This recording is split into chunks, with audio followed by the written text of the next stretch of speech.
Hello, readers of Every Word, and welcome to Every Word 365. I'm your host, Christina Munoz-Madsen, and today we're reading 2 Samuel 5 through 7. Do you have a dream of how God might want to use you, your family, your church, your skills, or your resources to impact your world for Him?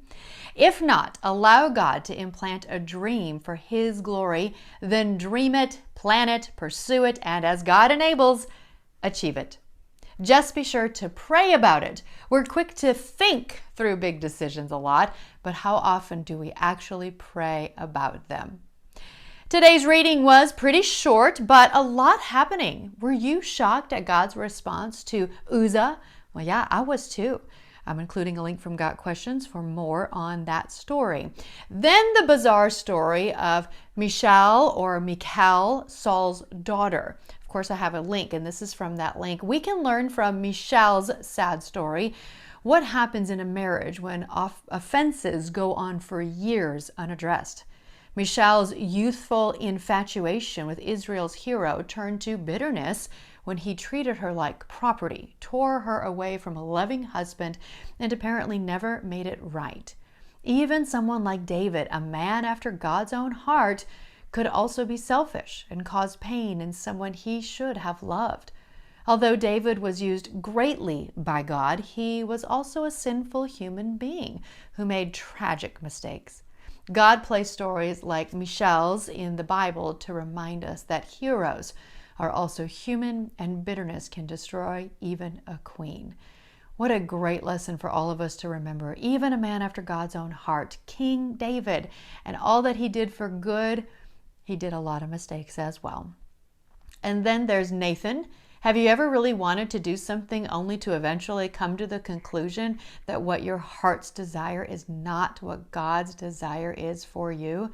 Yeah, well, David feels you, that's for sure. So I have a link about the story of David and Nathan. First, David and Nathan meet in 2 Samuel 7 regarding David's desire to build a temple for the Lord.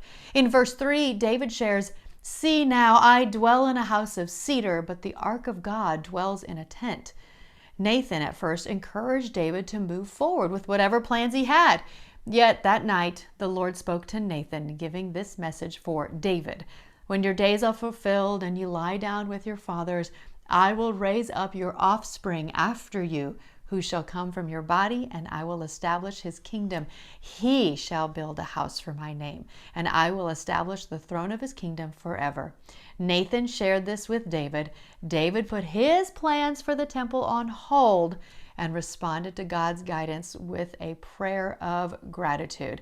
Love God's promise to David and David's prayer of gratitude. Just a reminder of how hard that can be for us when we feel called and we feel ready to go, and then God puts the brakes on, and other people may not understand either. So it can be embarrassing, it can be hard, it can be difficult. And so I love the way he just says, "Okay, thank you." Tomorrow is 2 Samuel 8 through 10.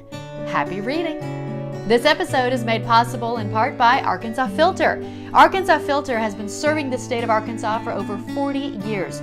They sell and service a full suite of commercial, industrial, and residential filters. They are also one of the largest suppliers of UV lights, gates, belts, and HVAC chemicals and cleaners.